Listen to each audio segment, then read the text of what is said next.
I've put this presentation together to address a couple of issues for the board. Essentially, we're going to look at the board's financial position, and then we're going to look at the fiscal year 2020 budget.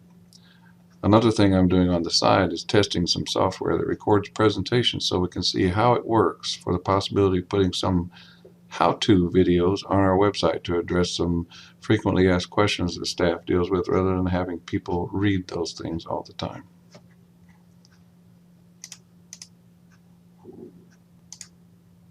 First, let's quickly review the 5 goals in our strategic plan. Number 1, we're going to meet the public protection mandate. Number 2, foster evidence-based change within an evolving senior living and health services continuum. Number 3, collaborate with external stakeholders to advocate for the profession. And our focus for today, number 4, financial stewardship and transparency. And number 5 is governance structure.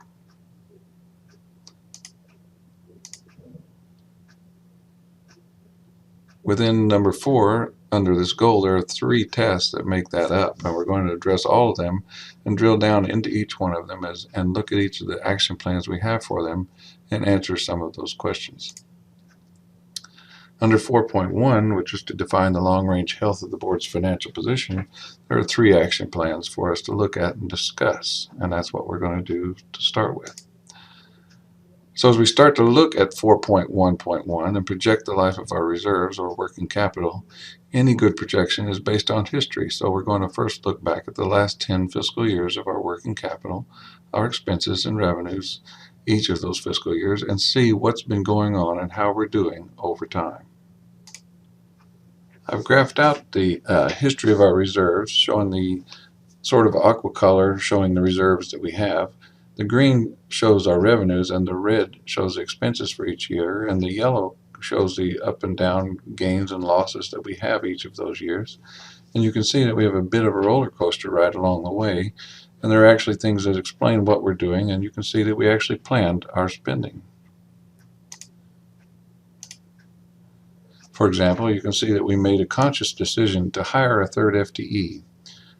This one year. Pam and I were at one time the only employees we had.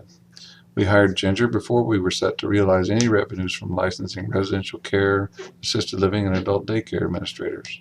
That was also the same year that we added the conference room downstairs to have our own. We also bought the furniture, and this added space, but also increased the annual cost of our lease. The next year, we added those additional administrators. We didn't charge them to be licensed. We just licensed them. So this cost us and continued to cost us without any revenues to back it up. And we knew it would, but that was a decision that the board made at that time. The next year, we saw revenues bouncing back as we started to charge those additional licensees to renew those licenses. So you can see that curve going up. And then the next year, we accidentally had a very large AU class, which sort of ballooned our revenues that year and gave us some insight that the demand was there, and also that we could capitalize on it if we had larger classrooms to accommodate them. We had to hold that class in various locations in Shepherd Mall to get them through it, and it worked. But in the long run, we wanted to have our own space and to be able to use it. That led us to moving upstairs and increasing our classroom size, which would increase our revenues, but it was also increased our expenses that year for the additional costs associated with the move, as well as an annual increase in our lease expenses. We've been upstairs now 2 years, which is hard to believe, but true.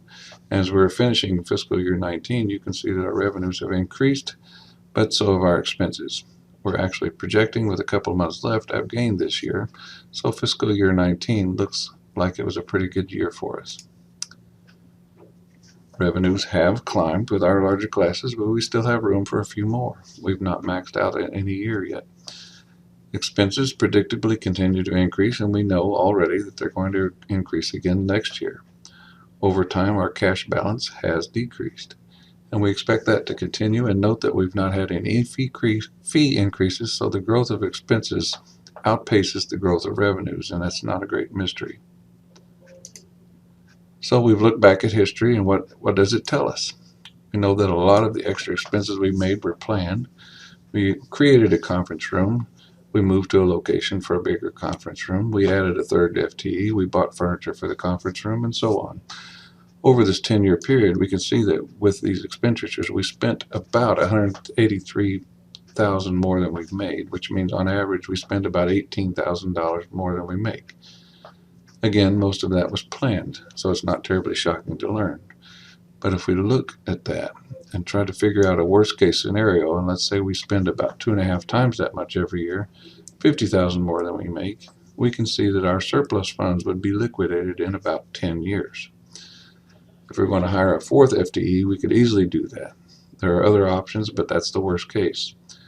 If we stay on that same current rate, about $18,000 a year, it would take us about 25 years to liquidate our surplus. If we look at something in the middle, knowing that expenses will continue to increase, but our fees are not being increased, we may guess at about a $35,000 overspend rate and then see that we would last about 13 years. So our goal here was to project the life expectancy of our operating capital and to project some possible uses for that capital. We can see that we're doing okay. We're not in a dire need for money, but we also see that we are dipping into these funds routinely and that it is continually diminishing and for planned, valid, good reasons. Essentially, we're doing well, so other than a sweep of our funds which could kill us in one fell swoop by the legislature, the worst case by our own doing would be about 10 years without any fee increases. We could go longer with different decisions. Possible uses for the funds, we are already talking about adding a fourth FTE. That will chew it up pretty quickly. I'm not aware of any other grandiose ideas to spend these monies, but the final conclusion is that we're not in any immediate danger of being broke, but we do have limits, noting that expense growth is outpacing our revenue growth, particularly with no fee increases and no added revenue sources yet solidifying, such as the possibility of adding hospice and home health administrators someday. That's not happening yet at this point. So in 4.1.2, we've tasked ourselves to establish the level of working capital where we would foresee the need to request appropriations or increase our fees to continue to function. I do not know what everyone's comfort level is, and when we start talking about this, are we talking about establishing a certain level of cash balance that makes us nervous and start calling for fee increases or appropriations? Are we talking about a projected number of years that we see our funds lasting, or is it some mix of the two?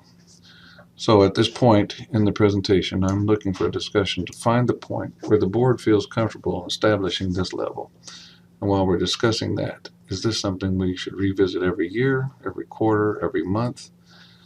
Our strategic plan at 4.2 says we'll review finances quarterly, so we can include this discussion every quarter to keep our finger on it, or is it something we want to pull out and discuss less often, but perhaps in more detail? Part of the issue is our fees, and we also task ourselves to compare our fees with the fees of other state boards that license administrators and other professionals that are within Oklahoma. We will need this data to make the case if or when we ask for a fee increase or appropriations.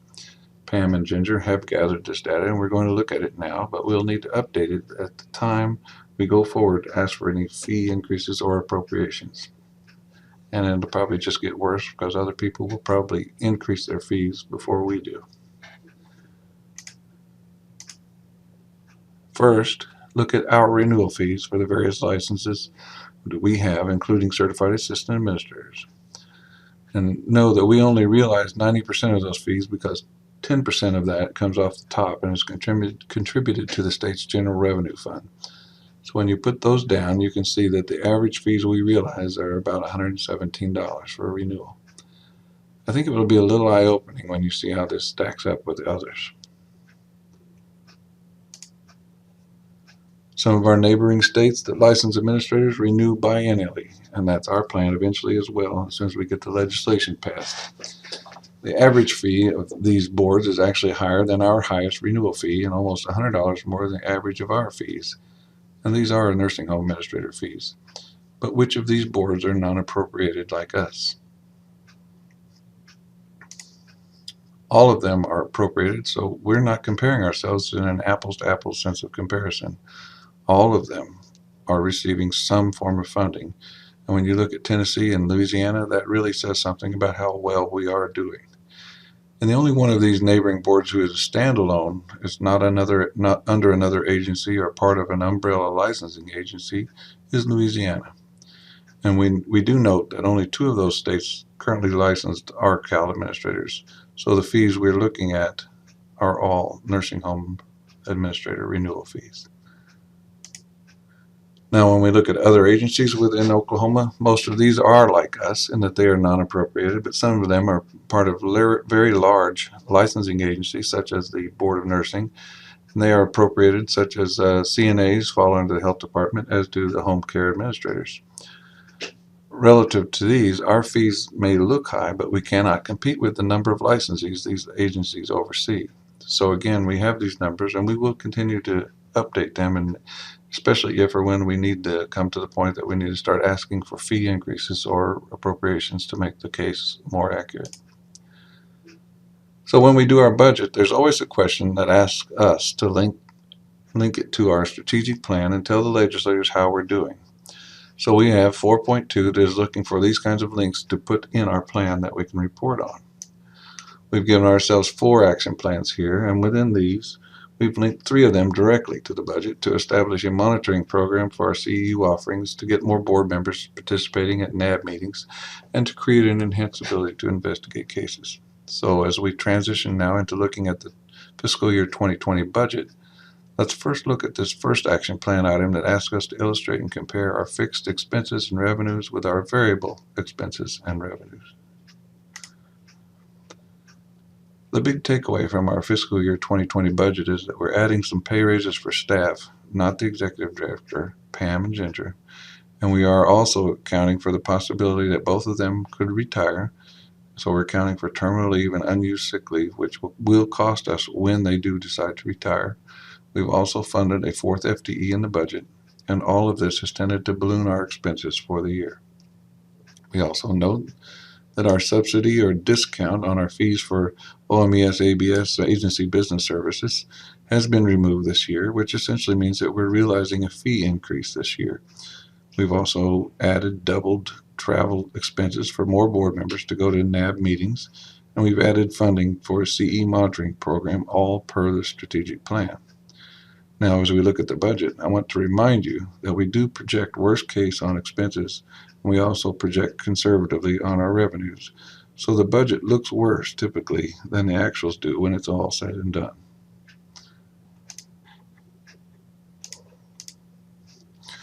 You see here the totals of some of these major accounts, and you can see the detail of that in the spreadsheet that you've got if you want to see how that rolls up. And you can see that most of these shown on this slide are fixed expenses. You see the annual amount, and you see that the most of these are paid on a monthly basis with some annual notations. And the total of those personal services that we've identified are $540,785. And this is the remainder of the rolled up expense items. And most of these are variable expenses, again showing the annual total for those, and that they're paid monthly or on an as needed or if needed basis. The only item here that's fixed is our rent expense, which is also a sizable chunk of the total of this amount on this slide. When we add that rent to the other fixed expenses, that's a total of $574,000, and it leaves us with about $56.5 variable expenses and a total budget this year of $630.6. That means 91% of our expenses are fixed and 9% are variable. It also means even less of that is discretionary spending on the part of staff, so we think this is adequately illustrated or compared for you our fixed and variable expenses. On the other side of the equation, revenues, and we base our projections on history because fees have not changed. The factor that changes our revenues is the number of renewals, how many applicants we have, how many AU students, how many state exams we administer, and so on.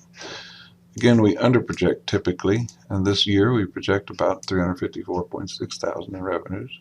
Comparing that to the last 3 fiscal years, it is a lower projection than any of the 3 years, and about $38.6 less than the average of those 3 years.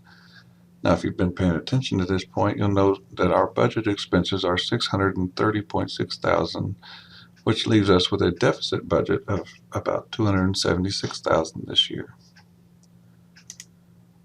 If we put that projection on the historical chart, you can see that it represents a substantially big increase in the area of spending and loss, and you can see the yellow line drops down significantly with that projection shown.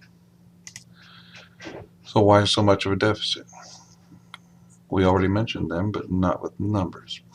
If you add that fourth FTE in and the cost of salary and benefits, it's about $75.8 thousand.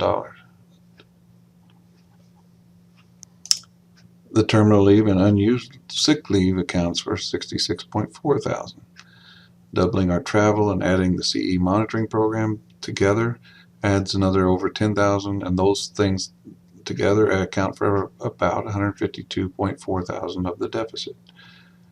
We're still budgeting expenses of 478,000 when we disregard those items, which is about 70,000 more than the average of the last 3 years. So expenses will go up, but we think this is a conservative estimate of our expenses too. And we know they're too high. We don't think we're really going to spend that much. If we summarize this, we can see that most of our expenses are fixed and set, and we have very little control over them. Staff does not make a lot of decisions, some, but not a lot.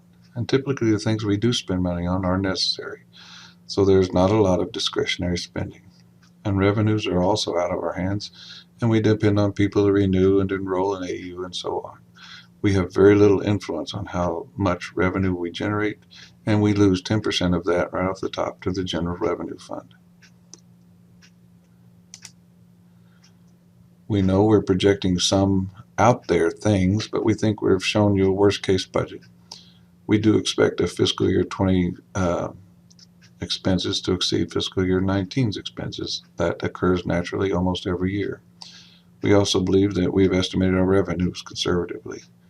But that is the point where we would look for someone to make a motion to approve that fiscal year 20 budget as presented, or with some specified changes you might wish to make, such as perhaps foregoing the fourth FTE this year if you're not ready for that commitment.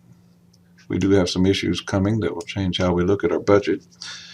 When we finally do get to biannually renewing our licenses, for example, that will change our annual revenues, as we'll see a sine wave of revenues over the different years, and that will affect how we look at our reserves, since we'd see a surplus rise and fall on a 2-year cycle instead of the current 1-year cycle. The last item on our plan was to look for interest in creating a nonprofit foundation to support our long-term care administrators. That would create another entity that would have its own budget, and we would not intermingle or mix those funds. But it's also something that we plan to discuss with our stakeholders at that first stakeholder meeting in June, so it's not really something that we would go over today unless someone wanted to talk about the board's interest in doing something like that.